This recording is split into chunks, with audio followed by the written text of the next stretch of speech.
Vamos a revisar ahora lupus, que es la otra gran enfermedad. Como decíamos, otra de las grandes enfermedades, a pesar de que no tiene, en residentado, extrañamente, tiene pocas preguntas lupus, tiene más preguntas en ENAN y Salud, pero es un tema bastante amplio, vamos a tratar de sintetizarlo. La enfermedad lúpica es, a diferencia de las que hemos visto ayer, ¿cuál era lo característico de lo que hemos visto ayer? Son enfermedades que median el daño fundamentalmente por citoquinas. ¿Se acuerdan que le decíamos eso? AR, daño por citoquinas, factor de necrosis tumoral, interleuquina 1, 6, 8. Entonces, incluso las oligoartropatías, también el daño fundamentalmente mediado por citoquinas. Entonces, mientras que el lupus es una enfermedad netamente mediada por la formación de complejos antígeno-anticuerpo, ¿no? Complejos autoinmunes. Eso es lo que se llama hipersensibilidad tipo 3, mediado por hipersensibilidad tipo 3, característico de la clasificación de Artus. ¿Ok? Entonces, el lupus es una enfermedad donde existe en la etiopatogenia dos fases. Hay una fase de sensibilización y la fase efectora. La fase de sensibilización es amplia. Hay muchos pacientes que, por suerte, solamente se quedan en esa fase. Por eso que podemos encontrar, ¿no?, hasta 5 o 10% de la población, incluso hasta 20% en ancianos, con anticuerpos antinucleares positivos sin enfermedad. Entonces, ¿qué es lo que pasa en la fase de sensibilización? Lo que sucede en el lupus, según la teoría, es que habría un fallo apoptótico. Recuerden que la apoptosis, la muerte celular programada, tiene que tener un ciclo normal. La depuración del material genético en la apoptosis, imagínense que todas las células que mueren, ¿no?, constantemente, en este momento tienen ustedes células muriendo, ¿no? Entonces, esas células tienen que ser eliminadas en forma correcta, especialmente el material genético va a ser depurado. ¿Okay? La mala depuración de ese material genético va a producir que ese material nuclear se vuelva antigénico. Entonces, una mala eliminación del material genético nuclear va a terminar produciendo que el material genético no depurado funcione como un material antigénico y por lo tanto activará células T presentadoras para que la célula y activará células B para producir anticuerpos anti-DNA. Entonces, así empieza el problema. Entonces, el problema ya ha sido replicado en laboratorio, ya se ha demostrado que mala depuración de material genético va a generar, ¿no?, presentación como antígeno de ese material genético y célula B, producción de anticuerpos contra el DNA. Entonces, ahí empieza el problema. Hasta ahí no hay ningún problema hasta que se formen inmunocomplejos. Entonces, el problema es que esos anticuerpos antinucleares, anti-DNA, comiencen a formar inmunocomplejos. La formación de inmunocomplejos entonces ya generará la activación del complemento. Y el complemento va a terminar produciendo obviamente daño a nivel de aquellos tejidos que tengan similitud con ese material genético. Y entonces va a comenzar a producir depósito vascular de inmunocomplejos. Entonces, al final el daño es más vascular. Produce daño vascular a nivel del tejido, del órgano. Por ejemplo, puede ser el riñón, por ejemplo, puede ser la piel. La piel es uno de los órganos más afectados. Incluso uno puede detectar estos inmunocomplejos tempranamente en biopsias de piel, antes que el paciente evidencie enfermedad. Y eso es lo que se llamaba la famosa banda lúpica. La banda lúpica, antiguamente nosotros biopsiábamos, ¿no?, la piel de la muñeca, ¿no?, generalmente, y uno podía encontrar banda lúpica en pacientes que tenían ANA positivo y no tenían enfermedad. Y eso era mayor riesgo de desarrollar enfermedad. Entonces, esta formación vascular de inmunocomplejos, depósito de vascular va a terminar produciendo inflamación en el órgano dañado, en el órgano atacado. Entonces puede producir en piel, ¿no?, inflamación, puede producir en el riñón, a nivel incluso central, ¿no?, entonces puede producirlo a nivel incluso hasta pulmonar, cardíaco, o sea, puede dañar cualquier tipo de célula de la economía. Lupus es una enfermedad autoinmune crónica con afectación multisistémica. Entonces, al final es una enfermedad, ¿no?, multisistémica, tiene distribución universal y prácticamente 9 de cada 10 pacientes son mujeres. 9 de cada 10 pacientes son mujeres en edad fértil. ¿Cuál es la triada? O sea, ¿cuál es la triada de sospecha de lupus? La triada clásica de sospecha de lupus es paciente mujer, es una mujer en edad fértil que tiene la siguiente triada: fiebre, dolor articular y rash, lesión dérmica, lesiones dérmicas. Entonces, cualquier mujer en edad fértil que se presente con fiebre, rash y lesiones dérmicas de cualquier tipo, primera posibilidad a descartar siempre va a ser lupus. ¿Ok? Entonces, dolor articular, incluyendo el dolor articular, ojo que no tiene que ser artritis, ¿eh? Puede ser solamente artralgia, dolor, por eso que la triada es dolor articular, sea o no con sinovitis. ¿Ok? Entonces, esa es la triada de sospecha inicial. El lupus es una enfermedad, como decíamos, que tiene características, es más frecuente y más severa en pacientes de etnia negra o afroamericanos, como se suele decir, en poblaciones mestizas, especialmente indoamericanas. Es muy alta la prevalencia, especialmente en algunas poblaciones de América. La relación, como decíamos, hasta el día de hoy es 10-1, mujer-varón, o se suele decir 9 de cada 10 pacientes es una mujer en edad fértil. El rango de edad suele ir entre 15 y 40 años. Y ahí viene una gran diferencia con AR, ¿no? AR está entre 30 y 60 años. Y suele ser frecuente también en niños, en niñas especialmente, en menores de 15 años. Mientras que AR nunca se presenta por debajo de los 15 años. Tiene una relación con HLA, DR2 y DR3 también, pero también tiene una relación ambiental que no tenía AR. Esa relación ambiental fuerte es fundamentalmente con fármacos. Puede estar relacionado con fármacos, con radiación ultravioleta, fundamentalmente de tipo B, ¿no? La radiación ultravioleta de tipo B. La producción de estos inmunocomplejos, cuando se forma el inmunocomplejo, generalmente fagocitado, esa es la célula típicamente célula LE. O sea, la primera evidencia de la fagocitosis de estos inmunocomplejos celulares fue la célula LE fagocitaria, ¿no? Entonces, la fagocitosis de núcleos. Entonces, eso se dio fundamentalmente, eso se le llama la célula LE clásica. Hoy en día, obviamente, la célula LE ha sido superado por la detección de anticuerpos. El anticuerpo más específico es el anticuerpo antinuclear, ¿no? Es el más sensible. El más sensible es el anticuerpo antinuclear, el base. Incluso vamos a revisar a simple vista lo que es una nueva propuesta de clasificación del lupus, donde la base de todo es que primero tenga un anticuerpo antinuclear mayor de 1/80. Pero para efectos todavía de clasificación se va a utilizar la clasificación del 2012, que es la clásica clasificación internacional de lupus. Entonces, ANA es el mejor porque es el más sensible, 98% de sensibilidad. Mientras que los dos grandes específicos son anti-Smith, el más específico, y el anti-DNA. Estos son los dos más específicos. O sea, ANA es el más sensible y los más específicos son anti-DNA, específicamente doble cadena, no el monocadena, sino el doble cadena, y el anti-SM, que bajan su sensibilidad. Miren, la sensibilidad de anti-DNA es 70 nada más, y de anti-SM su sensibilidad es 25, pero sin embargo su especificidad llega casi a 100%. Esa es la ventaja del SM y del anti-DNA. ¿Ok? Entonces, estos son los... El anti-DNA además tiene otra utilidad.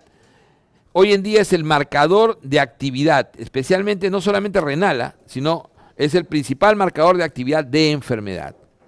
Entonces, el anti-DNA hoy en día, doble cadena, es el principal marcador de actividad de enfermedad. Dentro de estos son típicamente, vamos a marcarlos con rojo, aquellos anticuerpos que, estando relacionados con la enfermedad, constituyen criterios inmunológicos de diagnóstico, lo que se llaman criterios inmunológicos. Entonces está el ANA, está el anti-DNA doble cadena, está el anti-Smith, está los antifosfolipídicos, siempre y cuando no tenga SAF. ¿Ok? Siempre y cuando no tenga SAF. Entonces, esos son, dentro de estos anticuerpos, aquellos que se relacionan fundamentalmente con los criterios inmunológicos. Acá lo que faltaría los criterios inmunológicos, el CUMS positivo, pero siempre y cuando no tenga anemia hemolítica. Entonces, acá le faltaría solamente el CUMS directo positivo, siempre y cuando el paciente no tenga anemia hemolítica. Si tengo un CUMS positivo y no tengo anemia hemolítica, se constituye como un factor, un punto inmunológico adicional. Y lo otro que faltaría acá sería el complemento bajo, C3, C4 y CH50, ¿ok? Que también constituye otro marcador de actividad de enfermedad. Entonces, esos son los que están en rojo, son los que se constituyen los criterios inmunológicos. Lo vamos a volver a revisar en otro cuadro, ¿ok? Entonces, la importancia de los anticuerpos, como ustedes ven, en este perfil de anticuerpos hay producción de variantes, lo que se llama el perfil ENA clásico. Tenemos los anti-Ro y anti-LA. Estos dos anticuerpos, que son más específicos para síndrome de Sjögren, o sea, anti-Ro y anti-LA, son más específicos para el diagnóstico de Sjögren, pero son útiles también en lupus, especialmente el anti-Ro. El anti-Ro y anti-LA, ¿no? Por eso se llaman síndrome de Sjögren tipo A y síndrome de Sjögren tipo B, SSA y SSB. El anti-Ro es importante básicamente para determinar lupus neonatal y para lo que es la lesión cutánea subaguda. O sea, la lesión cutánea subaguda del lupus, vamos a verlo en un momento, tiene alta relación con depósito de anti-Ro. ¿Y qué cosa es el lupus cutáneo subagudo? No es criterio diagnóstico. O sea, hay tres tipos de lesiones cutáneas, ¿ok? Las lesiones cutáneas, vamos viendo primero la clínica. ¿Cuál es la clínica del lupus? Entonces, habíamos dicho que la triada es fiebre, dolor articular y lesión dérmica, rash, lesión dérmica. Entonces, la triada es mujer en edad fértil que tiene esta triada, fiebre, ¿no? Dolor articular y lesión dérmica de diferentes tipos. Pero la clínica del lupus es, primero, sistémica, es 98% de los pacientes tienen astenia, decaimiento, fiebre, ¿no? Baja de peso, o sea, los síntomas generales son los más importantes. Hoy en día se le ha vuelto a dar valor a la fiebre, como vamos a ver en los nuevos criterios de clasificación. Entonces, síntomas generales, por eso que la fiebre es fundamental, la astenia, ¿no? La disminución de peso son fundamentales. Pero dentro de ¿qué le sigue en las manifestaciones lúpicas por excelencia? Las musculoesqueléticas. Las musculoesqueléticas, ya sabemos que, justo acá está, el dolor articular, que puede ser solamente artralgia o incluso sinovitis, ¿no? ¿Qué tipo de sinovitis nos dará lupus? Una artritis, una poliartritis simétrica. Entonces nos va a dar una típica poliartritis simétrica no erosiva, migratoria. O sea, va desde la poliartralgia, que es el dolor articular, o sea, desde la poliartralgia hacia la sinovitis, que va a ser característicamente una poliartritis simétrica bilateral, incluso también más frecuente en manos, pero que tiene una característica, es no erosiva, no deformante, por lo tanto, y migratoria. Recuerden que, para acordarnos más fácil, las migratorias son justamente el lupus, gonocócica y fiebre reumática. ¿Se dan cuenta? Entonces ahí está fácil. Entonces tenemos esta característica. Además, en músculo esquelético, debilidad muscular, daño a nivel muscular y miositis es frecuente, pero no es criterio diagnóstico. Y puede producir incluso, ¿no?, paniculitis severa. Entonces puede producir, ¿no?, puede producir destrucción, incluso miositis y daño muscular el lupus, además de dolores articulares. Entonces, dérmico. Justamente esta enfermedad se llama lupus eritematoso sistémico, lupus viene de fases leonina, que es una característica de piel, y eritematoso por la facilidad con que se produce la fotosensibilidad, el eritema fotosensible. De ahí viene el término. ¿Por qué la fase leonina? Porque a nivel dérmico pues, tenemos, por ejemplo, lesiones clásicas como el rash malar fotosensible. Y entonces acá vamos a tener 3 lesiones clásicas. ¿Qué lesiones clásicas tenemos en piel?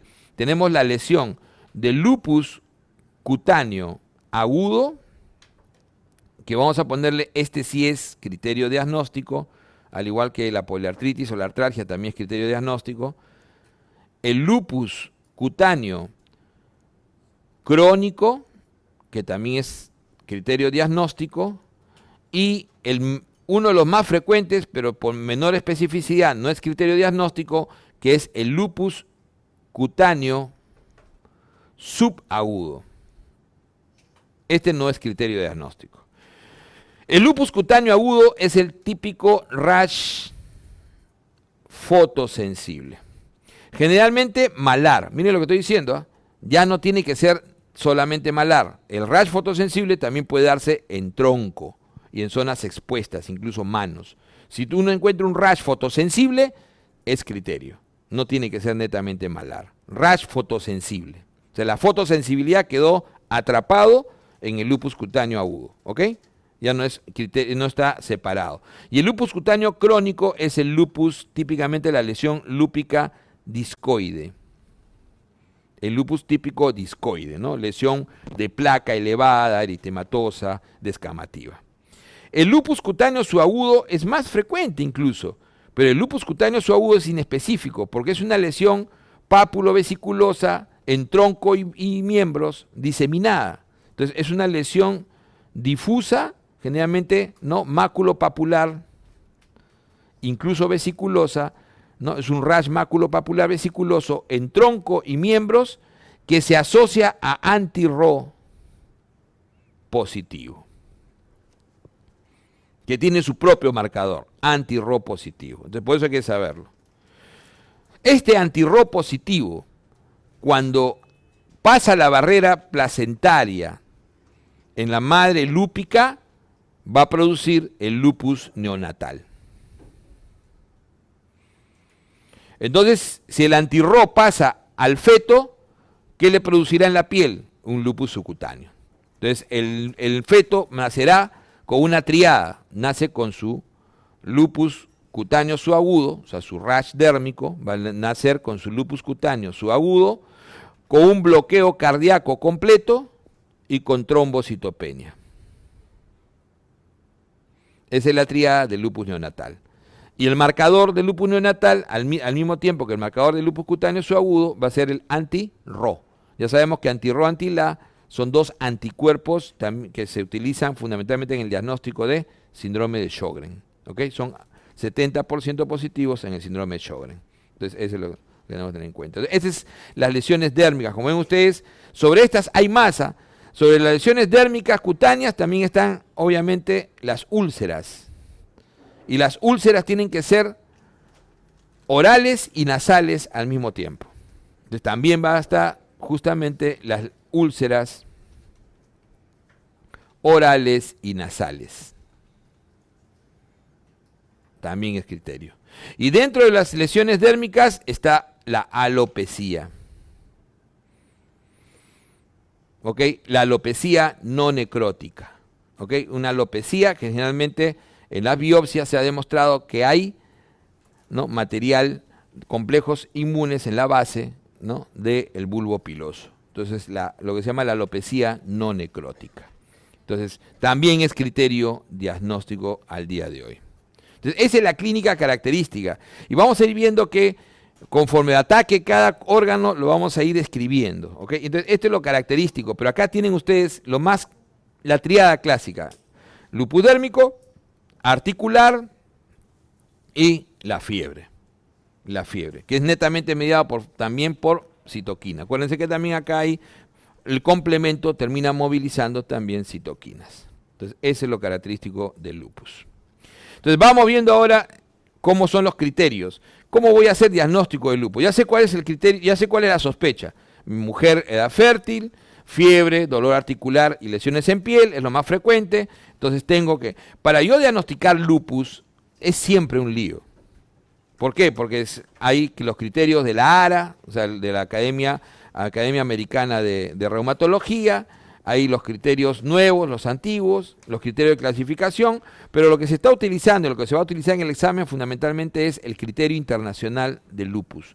El criterio de la Asociación Internacional del Lupus tiene 17 criterios y tienen que cumplir 4 de ellos.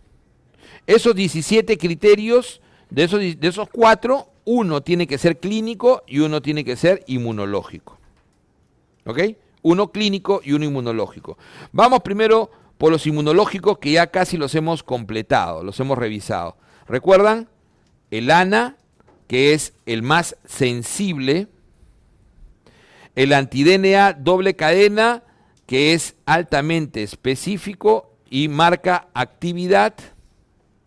El anti-SMIT, que es el más específico. O sea, los dos más específicos son anti-DNA y anti-SMIT. ¿Ok?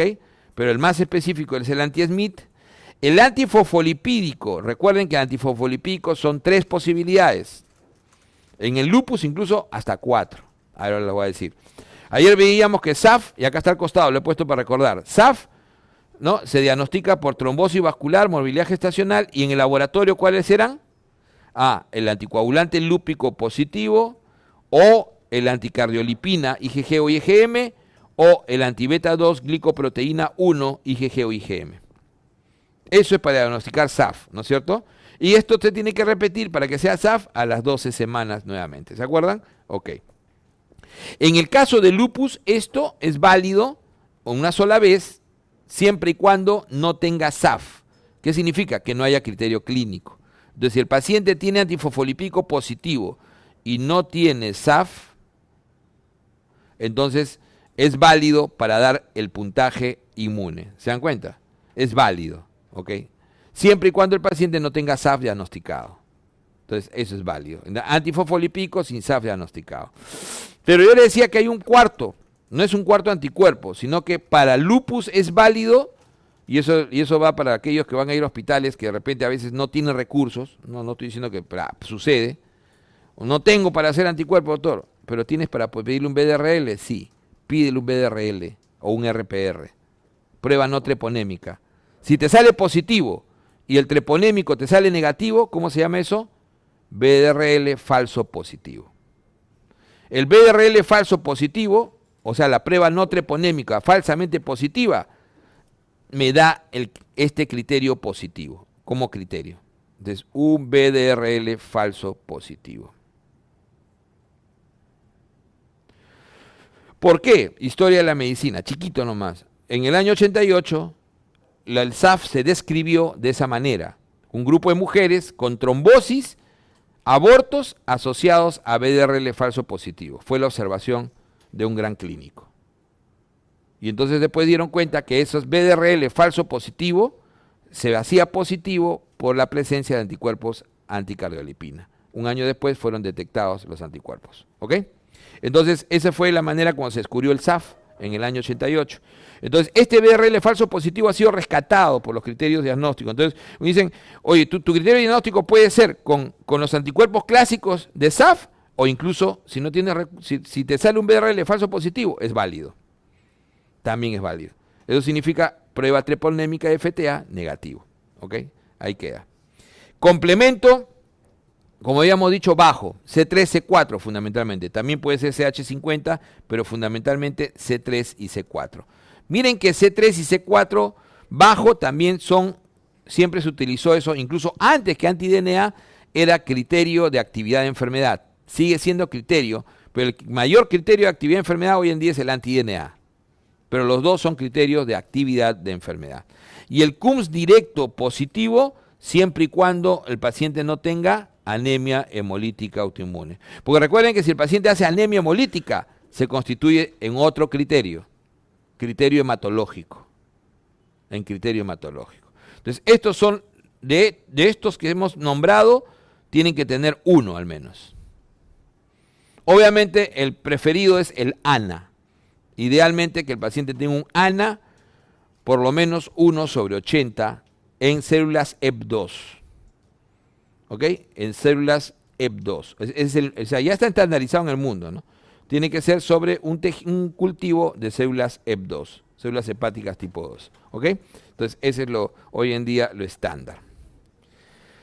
Y entonces, habíamos hablado de los criterios clínicos. ¿Cuáles creen que sean los criterios clínicos? Miren, el lupus cutáneo agudo, ya lo hemos descrito, rash fotosensible. El lupus cutáneo crónico, otro criterio clínico, lupus discoide. La alopecia no necrótica, ya lo habíamos mencionado. Úlceras orales o nasales, y nasales, no O, y nasales. Tiene que haber úlceras orales y nasales al mismo tiempo, otro criterio. Ya habíamos hablado del criterio articular. Este criterio articular va desde dolor, simplemente poliartralgia, hasta la sinovitis. O sea, es positivo. Si el paciente tiene poliartralgia, ya se da como criterio positivo. No necesita haber poliartritis, ¿ok? Entonces, la serositis es otro criterio clínico.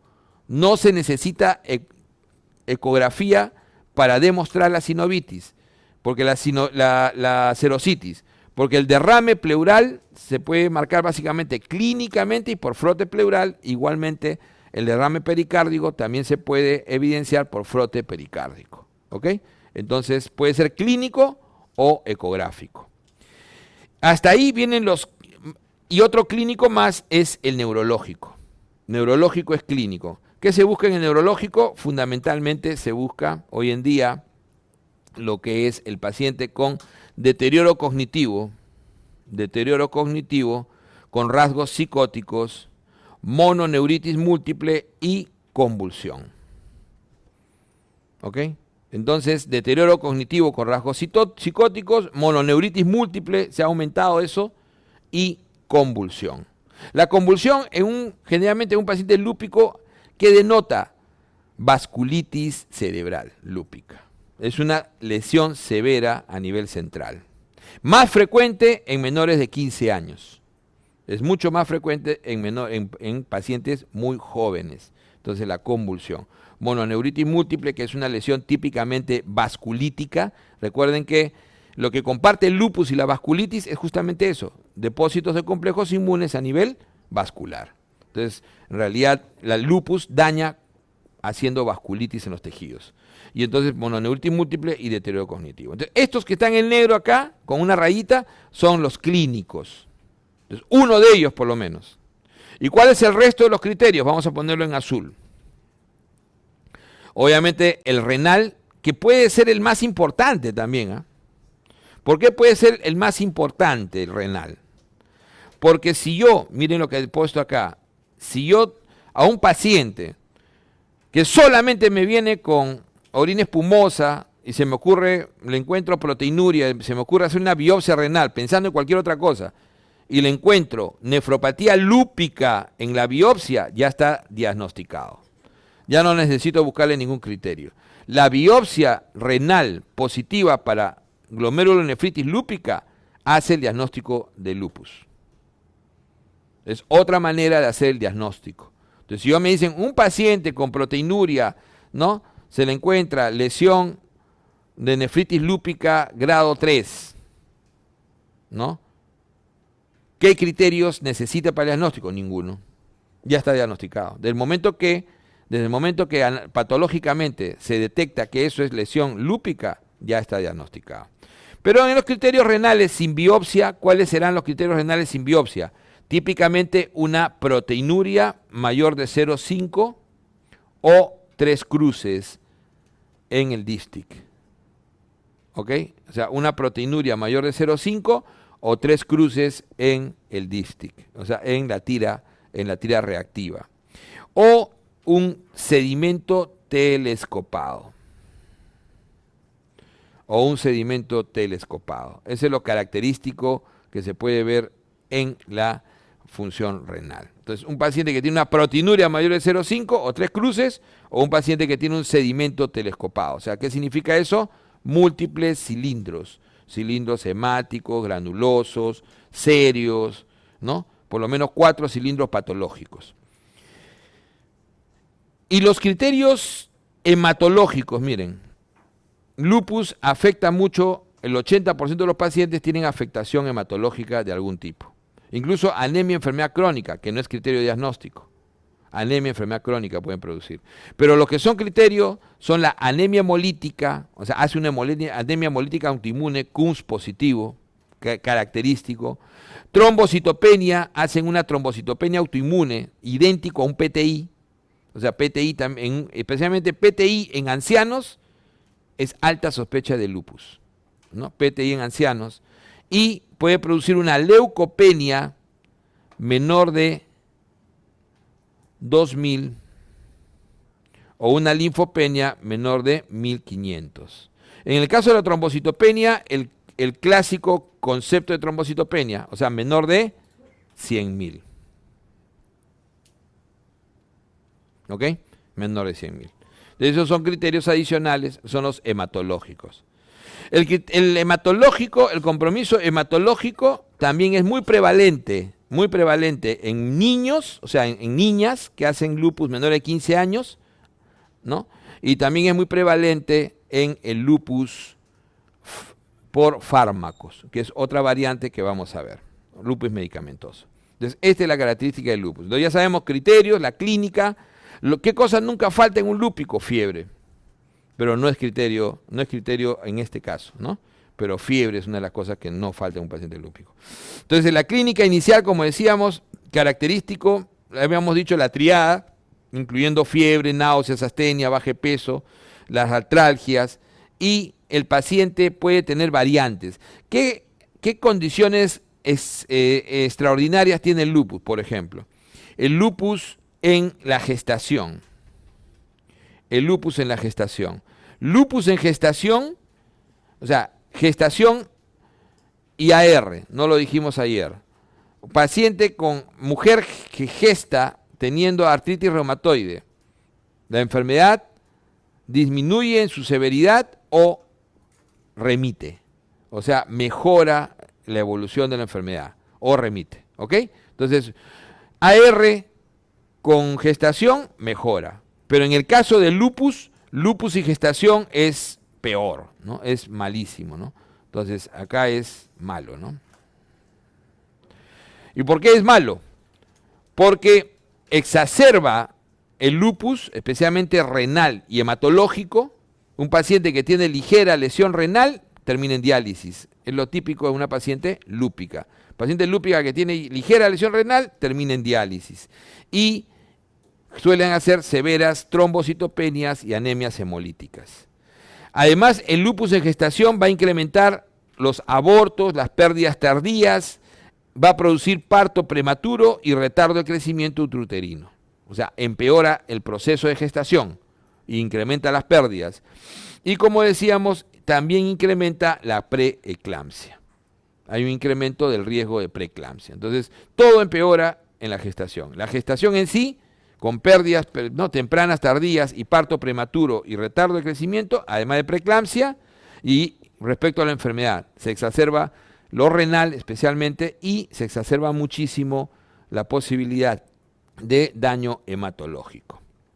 Lupus neonatal, ya lo habíamos mencionado, la triada clásica, el paciente tiene un anti-RO positivo con un lupus cutáneo, su agudo, como habíamos dicho, citopenias, generalmente, trombocitopenia la más frecuente, incluso también leuco y anemia hemolítica, y adicionalmente a eso, bloqueo cardíaco.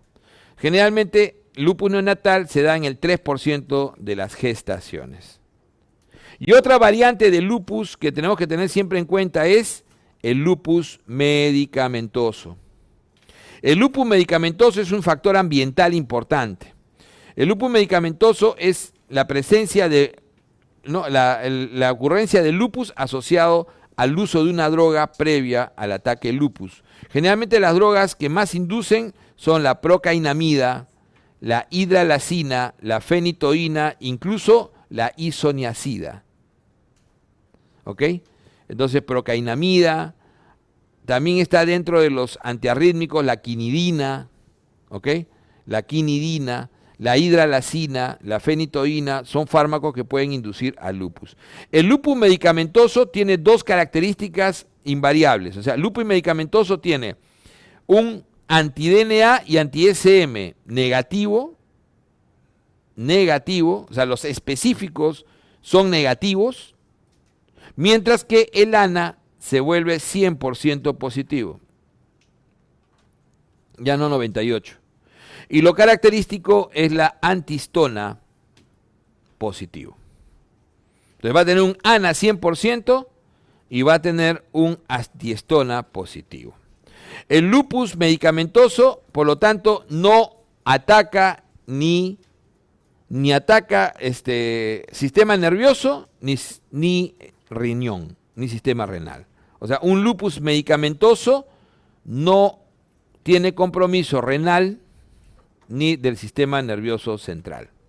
O sea, no ataca ni sistema nervioso central ni renal.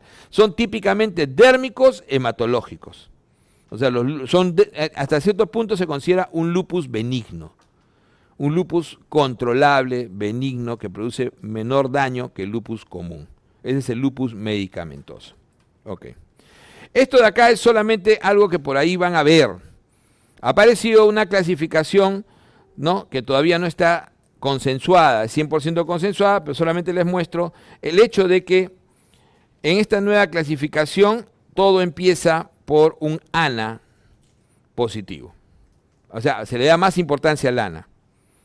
Y a partir de que un paciente tiene un ANA, uno ingresa a un sistema de puntaje. Ahora, este sistema de puntaje, que obviamente solamente lo vamos a ver, nos va a servir solamente para repasar, ¿no?, la clínica. Miren ustedes la importancia de la fiebre. ¿Se dan cuenta? Aparece nuevamente la fiebre. ¿No? Miren ustedes la importancia de la parte cutánea, la alopecia no cicatrizal, las úlceras orales, el lupus subagudo y lupus discoide. O sea, acá ya se mete el subagudo, el lupus cutáneo agudo tiene más puntaje, más especificidad, ¿no? El lupus cutáneo agudo, ¿cuál es? Rash fotosensible, el típico rash fotosensible. Se le da mucha importancia a la sinovitis, ¿no? A la sinovitis, ¿no? Se le da, miren el dominio neurológico, el delirio, psicosis y convulsión.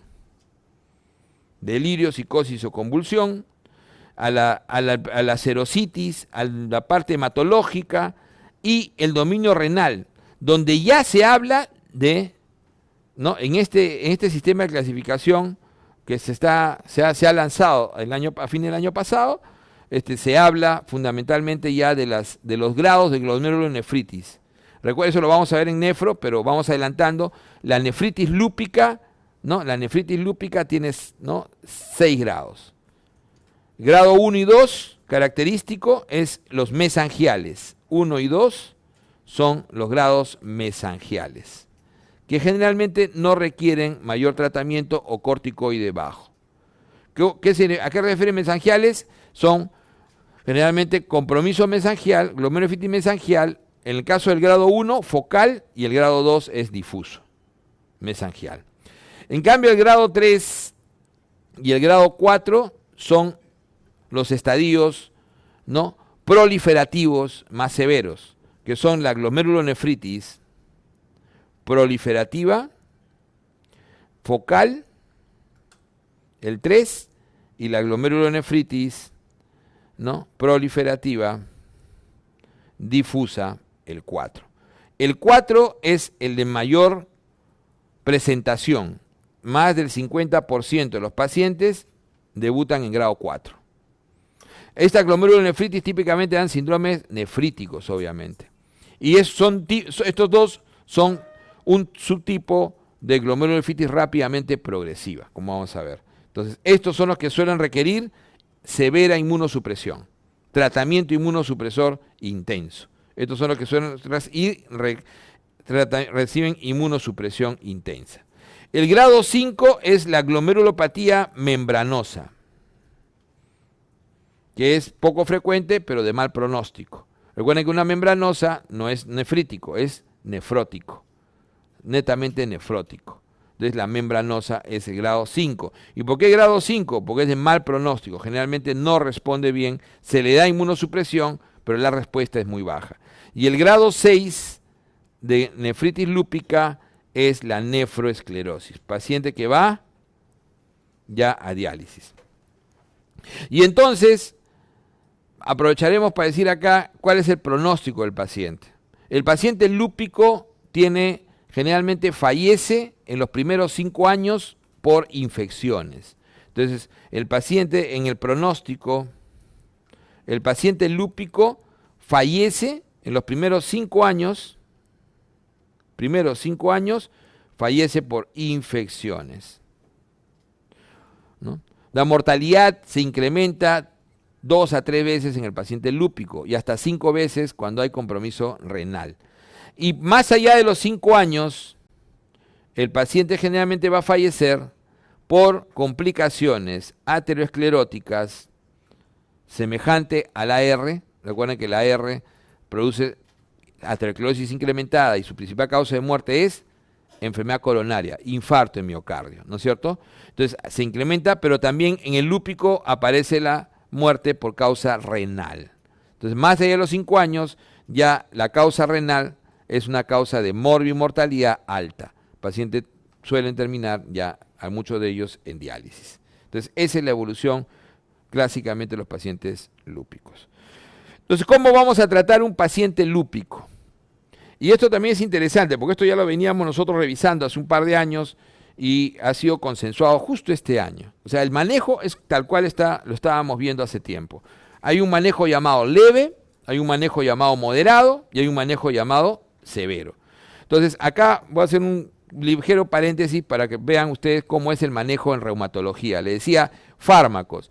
Cuando yo manejo reumatología, tengo 2 áreas importantes. La antiinflamación, que es importantísima, analgesia, antiinflamación, y en la antiinflamación tengo los clásicos AINES, ¿no es cierto? Los no selectivos, naproxeno, indometacina, que hemos visto la utilidad, y tenemos los COXIF, que su utilidad es mediana, generalmente en osteoartrosis y y aquellos que no tienen mucho riesgo cardiovascular. Pero el antiinflamatorio que hoy se usa más es el corticoide a dosis bajas. Recuerden que el corticoide a dosis bajas fundamentalmente bloquea la fosfolipasa 2 y tiene efecto fundamentalmente antiinflamatorio. Entonces, corticoide, especialmente prednisona a dosis baja, que puede ser 0,5 por kilo, suele ser la típica dosis antiinflamatoria. ¿Ok? Máximo 0,3 a 0,5. Cuando ya tengo, para controlar actividad de enfermedad, fundamentalmente tenemos los FARME. Y los FARMES se utilizan fundamentalmente para el control de las enfermedades mediadas por citoquinas. Y ahí tenemos las oligoartropatías y AR. Oligoartropatías y AR son los que suelen utilizar FARMES. Entonces, un fármaco modificador de enfermedad lo que hace fundamentalmente es disminuir la producción de citoquinas. Entonces disminuye la producción de citoquinas en forma general. Entonces esto es un anticitoquina inespecífico, disminuye la producción de citoquinas. Los más útiles ya habíamos visto el metrotexate, la sulfasalacina, ¿no? La hidroxicloroquina, que vamos a utilizar también en lupus, la hidroxicloroquina, que vamos a utilizar también en lupus, la leflunomida, que la leflunomida se lo recibió hace unos 15 años como el gran fármaco, pero la tolerancia gastrointestinal es baja. Produce mucha náusea, vómito y vértigo. Por eso es que su utilidad quedó limitada.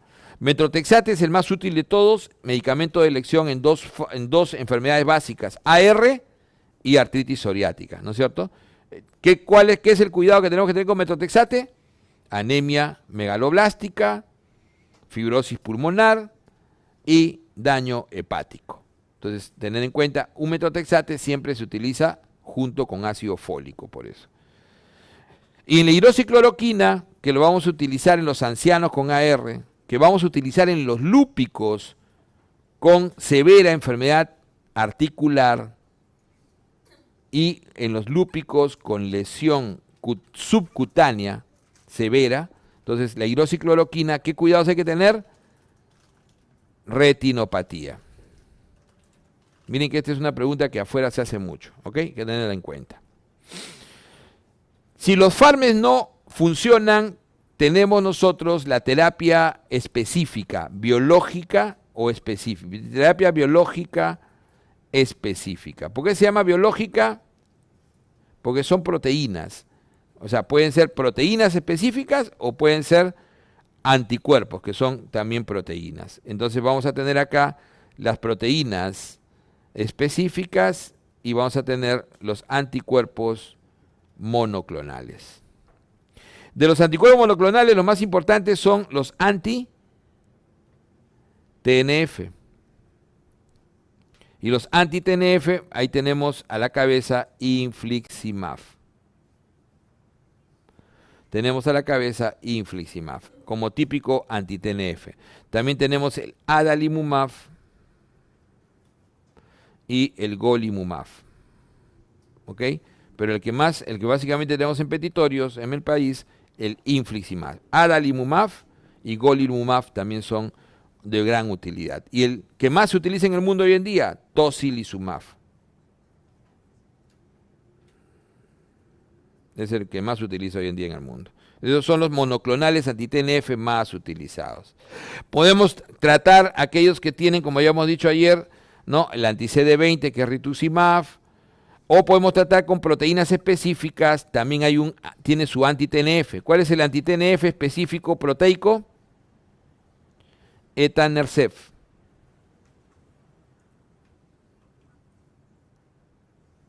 Etanercept. Siempre acordarse que el etanercept como anti-TNF es de elección, por ejemplo, ¿no?, en los pacientes con artritis psoriática que no responden a metrotexate, ¿no?, de alta utilidad. Pero también es un fármaco que se utiliza muchísimo en AR como terapia biológica, anti-TNF. Y por último tenemos la inmunosupresión. Entonces usted dirá, pero doctor, ¿pero cuándo uso inmunosupresión? Es que si yo tengo una enfermedad mediada por citoquinas, no necesito inmunosuprimir. Lo que necesito fundamentalmente es bajar la producción de citoquinas o bloquearlas. Pero si yo tengo una enfermedad que produce inmunocomplejos, ahí sí necesito bajar la actividad de linfocitos, especialmente linfocitos B, que son los productores de anticuerpos. ¿Cómo controlo un linfocito B que produce anticuerpos? Puedo disminuir su producción de proteínas y eso lo puede hacer el corticoide. Entonces, el primer paso de la inmunosupresión es el corticoide. Entonces, el corticoide a dosis inmunosupresoras, generalmente en una prednisona es 1 miligramo kilo peso. Entonces, el corticoide tiene efecto inmunosupresor inicial y se ha visto que es inductivo para todos los inmunosupresores. O sea, es el primer paso para la inmunosupresión. Entonces, corticoide, ejemplo, una prednisona a 1 miligramo kilo peso, o el más utilizado, la metilprednisolona en pulsos. ¿Ok? Pulsos de 500 o 1 gramo. El corticoide es el primer paso. ¿Por qué tiene efecto inmunosupresor? Como le decía, a dosis alta el corticoide disminuye toda la producción de proteínas, especialmente anticuerpos, y disminuye la proliferación linfocítica.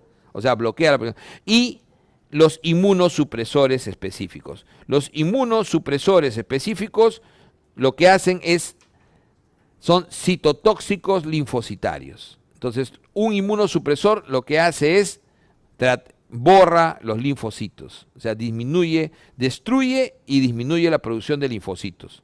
Y entonces ahí tenemos una serie de fármacos que tienen actividad inmunosupresora intensa, que se suelen utilizar también ¿en qué otra actividad? En trasplante. Todos estos fármacos son muy útiles en trasplante. Entonces, los más utilizados inmunosupresores que bajan estos sí van a bajar ostensiblemente el conteo de ¿qué? El conteo de linfocitos.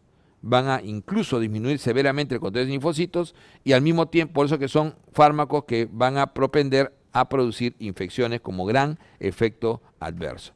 Entonces, los inmunosupresores vamos a tener la ciclofosfamida, vamos a tener la azatioprina como los más antiguos, y tenemos los fármacos más modernos como son el micofenolato,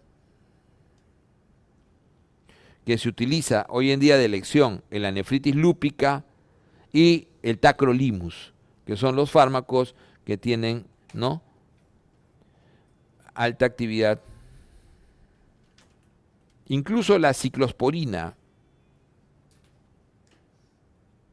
A también es un inmunosupresor usado muchas veces en lupus. ¿Ok? Entonces, estos son los inmunosupresores. Entonces, enfermedades que necesitan inmunosupresores, lo que producen complejos inmunes. O sea, ¿quiénes son? Lupus, vasculitis. Lupus y vasculitis son los que producen netamente complejos inmunes. Entonces, esos van a necesitar inmunosupresión. Entonces, vamos viendo eso. Decíamos que el tratamiento fundamental acá en lupus va a ser, ¿qué es un manejo leve?